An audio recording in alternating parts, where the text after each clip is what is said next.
అండి. Hello everyone. ఇవాళ మనం లెఫ్ట్ ఓవర్ ఇడ్లీతో ఇడ్లీ మంచూరియా ఎలా తయారు చూసేద్దాం రండి. ఫస్ట్ మనం ఒక 6 ఇడ్లీస్ తీసుకున్నాము. ఇడ్లీస్ని ఇలా ఒక ఇడ్లీలో 6 పీసెస్ తీసుకొని మొత్తం ఇడ్లీస్ మొత్తం కట్ చేసుకోవాలి. కట్ చేసుకొని ఇడ్లీస్ని మనం పక్కన పెట్టుకోవాలి. చూడండి, ఇలా 6 పీసెస్ తీసుకోవాలి. ఆఫ్ చేసి మళ్ళీ దాంట్లో కొంచెం ఒక హాఫ్ ఇడ్లీలో 3 చేసి చూడండి ఇన్ని పీసెస్ అయ్యాయి నాకైతే. దాన్ని నెక్స్ట్ మనం దాంట్లో మిక్స్ చేయడానికి పిండి పదార్థాలు ఏమేమి కావాలో చూసుకుందాం. ఫస్ట్ ఒక 3 టేబుల్ స్పూన్ కార్న్ఫ్లోర్ తీసుకోవాలి. కార్న్ఫ్లోర్ తీసుకున్న తర్వాత నెక్స్ట్ ఒక 3 టేబుల్ స్పూన్ మళ్ళీ మనం మైదా అనేది యాడ్ చేయాలి.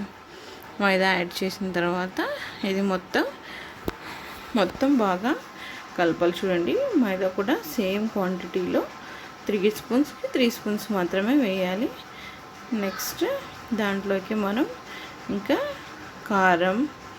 కారపొడి ఉంటుంది కదా, కారపొడి కొంచెమే వేయాలి.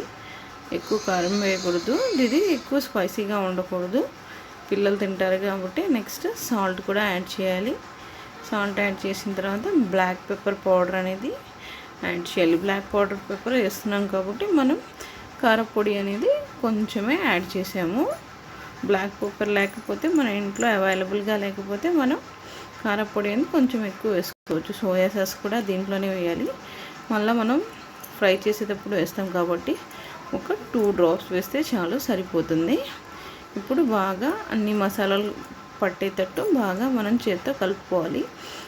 కొంచెం వాటర్ వేసుకుంటూ మనకు దోశల పిండి బ్యాటర్ ఎలా ఉంటుందో ఆ బ్యాటర్ కన్సిస్టెన్సీలో మనం మరీ అంత పల్చగా కాకుండా కొంచెం గట్టిగా బజ్జీ వేసుకుంటాం కదా, అలా కలుపుకోవాలి. బాగా చూడండి, మొత్తం మిక్స్ అవ్వాలి. దాంట్లో మనం ఇడ్లీ కట్ చేసి పెట్టుకున్నాం కదా, ఆ ఇడ్లీ అనేది ఈ మిశ్రమంలోకి వేసేయాలి. ఇడ్లీ మొత్తాన్ని చూడండి. నెక్స్ట్ చూడండి, ఒక ప్యాన్ తీసుకున్నాము. ప్యాన్లో మనం కలిపి పెట్టుకున్నాం కదా, చూడండి ఇప్పుడు ఇడ్లీ ఆ పిండిలోకి ఇందాక మనం పిండి కలిపి పెట్టుకున్నాం కదా, దాంట్లో ఇడ్లీ వేసి మొత్తం ఇడ్లీకి పట్టేటట్టు ఆ మిశ్రమం అంతా బాగా మనం ఇడ్లీకి మొత్తం ఆ పేస్ట్ మొత్తం బాగా పట్టేటట్టు కలుపుకోవాలి. ఇంకా దాన్ని నానాల్సిన అవసరం ఏం లేదు. ఇంకా డైరెక్ట్గా మనం పక్కన ప్యాన్లో ఆయిల్ హీట్ చేసి పెట్టుకున్నాం కదా, ఆ ప్యాన్లోనే మనం అది ఇడ్లీస్ మొత్తం మనకి మునిగేంత వరకు ఆయిల్ తీసుకోవాలి. డీప్ ఫ్రైకి షాలో ఫ్రై అంత ఆయిల్ తీసుకోకూడదు. ఇడ్లీ మొత్తం మునిగేంత వరకు, అప్పుడే మనకి ఇడ్లీ అనేది చాలా క్రిస్పీగా వచ్చింది. ఇప్పుడు ఒక్కో ఇడ్లీ తీసి మనం ఫ్రై చేయడానికి వేసేయాలి. ఇలా మనం 2 బ్యాచెస్లో ఒకేసారి మొత్తం వేసేయకూడదు. ఫ్రై అవ్వడానికి 2 బ్యాచెస్లో మనం ఇడ్లీ అనేది ఫ్రై చేసుకోవాలి. ఫ్రై చేసుకున్న తర్వాత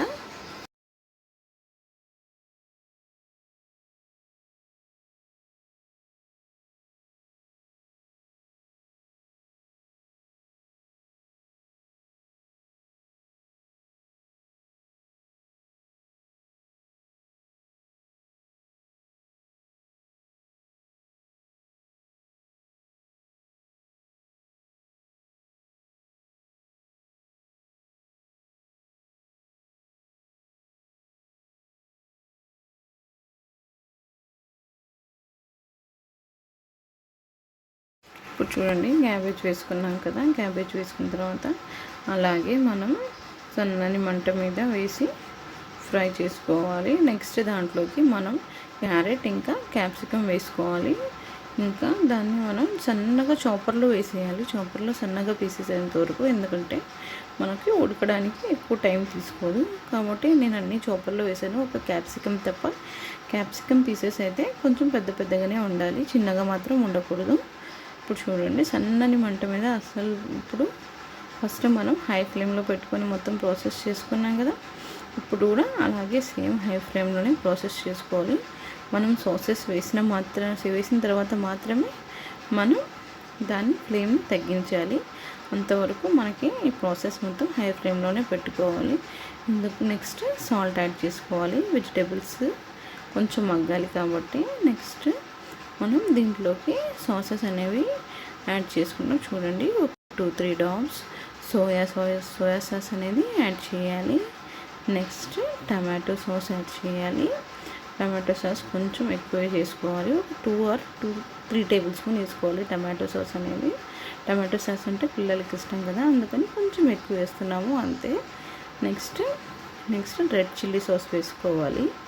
రెడ్ చిల్లీ సాస్ కూడా వేసిన తర్వాత మొత్తం ఇప్పుడు సన్నని మంట మీద ఇమీడియట్గా ఫ్లేమ్ మనం తగ్గించేయాలి ఎందుకంటే సాసెస్ వేసిన తర్వాత మనం ఎక్కువ దాని మీద ఎక్కువ ఫ్లేమ్ మీద ఉంచకూడదు.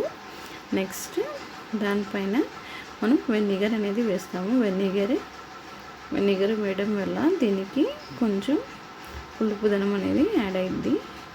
చూడండి, మొత్తం ఫ్రై చేసుకోవాలి. మొత్తం దానికి ఈ సాసెస్ అనేవి మనం వెజిటేబుల్స్ ఏమేమి ఉన్నాయో దానికి పట్టాలి కాబట్టి మొత్తం వేసుకొని కలుపుకుంటూ ఇది మొత్తం సిమ్ ప్రాసెస్లో వేయాలి. నెక్స్ట్ మనం ఆల్రెడీ ఫ్రై చేసి పెట్టుకున్నాం కదా ఇడ్లీ మంచూరియా, అలాగైనా తినవచ్చు, ఇలాగైనా వేసుకుంటే బాగుంటుంది. ఇది మంచూరియన్ స్టైల్. నార్మల్గా పిల్లలు అలా అయినా ఇష్టంగా తింటారు. కంపల్సరీగా మీరు కూడా ఈ స్నాక్స్ని ట్రై చేయండి. చూడండి, మనం మంచూరియా అనేది ఎంత బాగా కుక్ అయి రెడీ అయిపోయింది. ఇంకా స్టవ్ ఆఫ్ చేసి సర్వింగ్ ప్లేట్లోకి తీసుకోవాలి. పిల్లలు తినరు కాబట్టి ఇడ్లీ ఇలా ట్రై చేసి చూడండి, పిల్లలు ఎంతో ఇష్టంగా తింటారు.